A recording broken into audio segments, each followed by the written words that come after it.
Bismillahirrahmanirrahim. Sayyidatuna Fatimah Zahra dilahirkan di tanah haram 5 tahun sebelum Nabi SAW diangkat menjadi Rasul.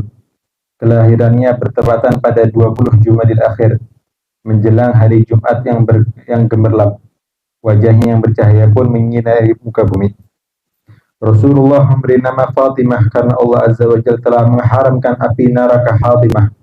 Dan di antara gelar-gelar yang diberikan kepadanya yaitu Al-Mubarakah yang diberkahi, Az-Zakiyah yang suci, Ar-Radiyah, Al-Mardiyah yang diridhai, dan beliau diberi gelar Az-Zahra karena beliau adalah bunga yang terindah untuk sebaik-baiknya ciptaan yaitu Rasulullah.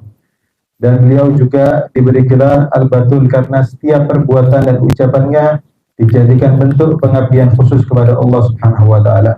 Rasulullah SAW memberikan gelar Ummi Abiha karena kasih sayang dan kelembutan yang tercurah dari dalam dirinya kepada Nabi SAW.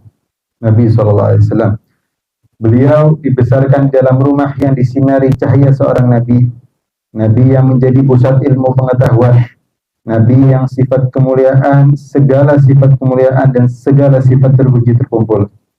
Rumah di mana Rasulullah yang mulia keluar masuk, turunnya malaikat Jibril serta para malaikat yang lain.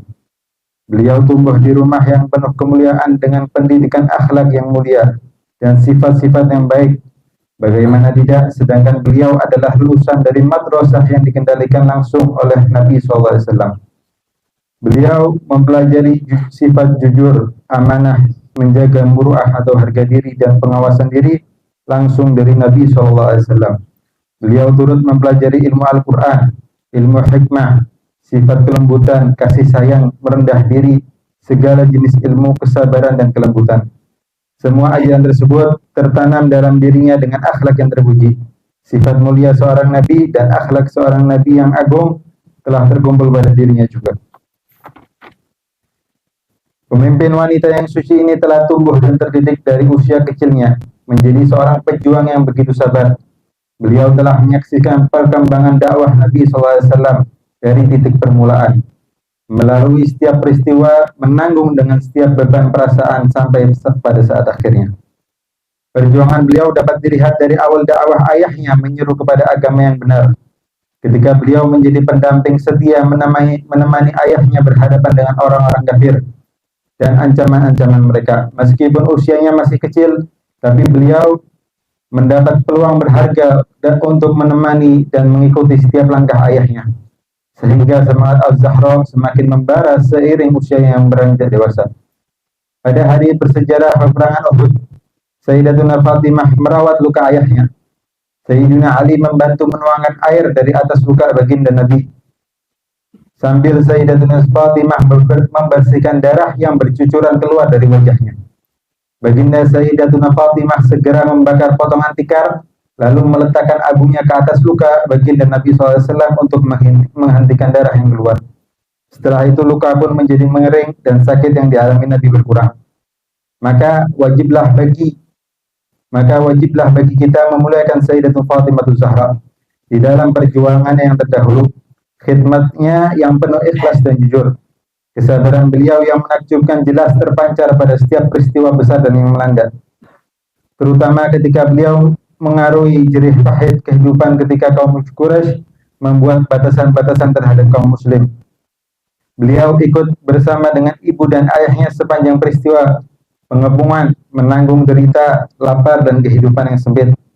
Setelah berakhir ujian pengepungan yang dahsyat, Sayyidatuna Fatimah diuji pula dengan kewafatan ibunya yang penyayang. Beliau menghadapi semuanya dengan jiwa yang tenang dan ridha. Beginilah sewajarnya keadaan seorang muslim pada setiap detik kehidupan, meridhai setiap ketentuan Allah Subhanahu wa taala dan pilihannya. Sesungguhnya keberanian adalah kesabaran sesaat dan kemenangan yang abadi adalah milik orang yang senantiasa bersabar. Allah Subhanahu wa taala berfirman, "Wassalamun alaikum bima sabartum fa ni'ma uqbadar." Selamat sejahteralah kalian sebagaimana disebabkan karena kesabaranmu, maka alangkah baiknya tempat kesesudahan itu. Pernikahan Sayyidatuna Fatimah Zahra dan Sayyidina Ali. Ketika usia Sayyidatuna Fatimah Zahra mencapai 18 tahun, datang para sahabat yang hebat, para sahabat yang mulia kepada seperti Sayyidina Abu Bakar dan Sayyidina Umar untuk meminang beliau. Akan tetapi pinangan mereka ditolak dengan baik oleh Nabi karena belum mendapatkan wahyu dan pilihan dari Allah Azza wa Jalla untuk putri tercintanya. Dan Allah Azza wa Jalla telah memberi keutamaan kepada Sayyidina Ali bin Abi Thalib yang memiliki keturunan yang mulia dan sifat-sifat terpuji. Sebelum beliau sampai pada Rasulullah untuk meminang Az-Zahra, wahyu telah turun terlebih dahulu yang menyatakan keridhaan Allah Azza wa Jalla atas pinangan yang terpilih ini. Maka tercapailah hasrat Sayyidina Ali yang paling berharga dan paling diharapkan. Ketika Rasulullah yang mulia berkata kepadanya, marhaban wa ahlan, yaitu tanda terima. Lalu tanpa berlengah Rasulullah menyuruh kepada para sahabat yang ulung atau yang pilihan dari kalangan Muhajirin dan Ansor untuk berkumpul dan memberitahukan kepada mereka kabar yang gembira ini. Maka ketika mereka telah berkumpul, terpajarlah tanda-tanda kegembiraan. Rasulullah pun berkhutbah di hadapan mereka, khutbahnya yang masyhur diulang-ulang pada kesempatan tersebut. Telah berkata baginda Nabi Muhammad SAW, segala puji bagi Allah Azza wa Jalla, zat yang dipuji dengan limpahan nikmatnya, zat yang disembah dengan kekuasaannya, yang ditaati dengan perintahnya, zat yang ditakuti azab murkanya, zat yang terlaksana segala perintah aturannya di langit dan bumi ciptaannya, yang telah menciptakan sekian makhluk dengan kekuasaannya, yang telah membeda-bedakan mereka dengan ketentuannya, serta meninggikan kehormatan mereka dengan agamanya, lalu dimuliakan mereka dengan utusan nabinya. Sesungguhnya Allah Azza wa Jalla telah meletakkan hubungan pernikahan sebagai sebab penyatuan, perintah yang menjadi kewajiban, aturan yang membawa keadilan dan kebaikan yang memenuhi setiap genap kehidupan, di mana tersambung dengannya hubungan silaturahim dan berdamping dengannya segenap manusia. Allah SWT berfirman, dan dialah Tuhan yang menciptakan manusia dari air, lalu menjadikan manusia memiliki keturunan dan musyawarah hubungan kekerabatan. Dan Tuhanmu Maha Kuasa menciptakan apa yang dikehendakinya. Maka perintah Allah Azza wa Jalla berjalan sesuai keputusannya, dan keputusan Allah Azza wa Jalla berjalan sesuai ketentuannya. Dan setiap keputusan pasti ada ketentuannya, dan setiap ketentuan pasti ada waktunya. Dan setiap ketetapan waktunya telah tertulis dalam kitab. Allah berfirman, Allah menghapuskan apa yang dikehendakinya dan Ia juga menetapkan apa yang dikehendakinya. Dan ingatlah, pada sisinya terdapat umul kitab, yaitu Lauhul Mahfuz. Kemudian Allah Azza wa Jalla telah memberikan wahyu untuk menikahkan Fatimah kepada Ali bin Abi Thalib. Maka saksikanlah ini. Kini aku menikahkan Ali bin Abi Thalib kepada Fatimah dengan mas kawin seberat 400 timbangan perak. Sekiranya Ali bin Abi Thalib ridha dengan hal ini. Telah berkata Sayyidina Anas bin Malik, kemudian baginda Nabi meminta semangkuk kurma, lalu meletakkan di antara kami dan menjemput kami untuk makan bersama. Ketika kami sedang makan, datang Ali bin Abi Thalib dan baginda Nabi tersenyum kepadanya seraya berkata, sesungguhnya Allah SWT telah memerintahkanku untuk menikahkan dirimu kepada Fatimah dengan mas kawin seberat 400 timbangan perak, sekiranya kamu ridho akan hal ini. Sayyidina Ali menjawab, aku menerima sepenuh hati wahai Rasulullah. Dengan itu Sayyidina Ali bin Abi Thalib menyampaikan sebuah khutbah. Segala puji bagi Allah Subhanahu wa taala yang dengan memujinya, yang mendekat dengan meminta kepadanya, yang telah menjanjikan surga bagi yang bertakwa kepadanya, dan yang telah menjadikan neraka sebagai peringatan bagi yang berbuat maksiat kepadanya. Aku memujinya dengan segala pujian dan pertolongannya. Aku bersyukur dengan rasa syukur seorang hamba yang sadar bahwasanya dialah Tuhan pencipta. Dialah yang menjadikan dalam sebaik keadaan. Dialah yang telah mewujudkan sesuatu yang tiada. Dialah yang mematikan. Dialah yang menghidupkan. Dan aku bersaksi bahwasanya tiada Tuhan melainkan Allah yang Esa. Tiada sekutu baginya. Dengan kesaksian yang membawaku kepadanya dan menyampaikan diriku kepada ridhonya. Dan aku bersaksi bahwa Muhammad adalah hamba dan utusannya. Salawat dan salam kepada baginda dengan salawat yang menjadikan dekat diri baginda dengannya. Sesungguhnya berkumpulnya kita di sini adalah bagian dari ketentuan Allah yang diridhoinya. Pernikahan ini adalah atas perintah dan aturan Allah Azza wa Jalla. Dan ini Nabi Muhammad SAW telah menikahkan diriku kepada putrinya Fatimah dengan mas kawin seberat 400 timbangan perak. Aku menerimanya dengan sepenuh hati dan cukuplah Allah sebagai saksi akan itu. Kemudian tunduklah Sayyidina Ali dalam sujud, mensyukuri nikmat Allah dan memujinya. Ketika beliau mengangkat kepala dari sujud, berkata kepadanya pemilik tempat terpuji tersebut, yaitu Nabi, semoga Allah menyatukan kalian berdua, memberkahi kalian dan menjadikan dari kalian zuriat yang baik dan banyak. Alangkah berkahnya pernikahan ini yang disaksikan oleh para sahabat yang hebat. Mereka adalah golongan yang terbaik dan unggul.